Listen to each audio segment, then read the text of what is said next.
But if he then says that, well, maybe the dry cleaning bill could literally save a child, somewhere, some Bengali out there, right, and who's undergoing this famine, and why are you not morally obligated to act on that versus acting to walk by with a child drowning in a shallow pond?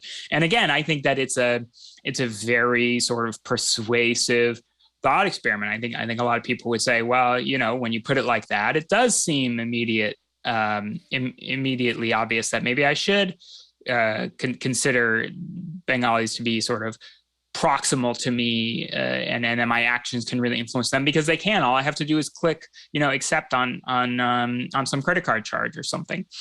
And again, I think that there's very little to sort of object to about the particular thought experiment. Just like with the trolley problem, I personally think that we should switch the levers in that very particular case.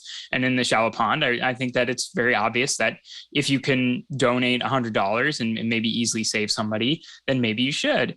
But the problem is that, again, when we sort of change the scale of the thought experiment or complexify it, we immediately run into things that don't look good at all.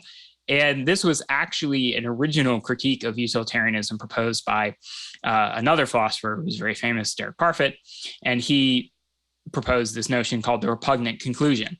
And the repugnant conclusion is that if this were true, then what you should do is effectively try to arbitrage away all the sort of inefficiencies in the world, such that everything just goes to saving the lives of people and having also as many people as possible, right? Because we all agree, the more people you save, the better, right? So these are all sort of consequences of this, as you said, beguiling definition of utilitarianism of maximizing the good for the most people.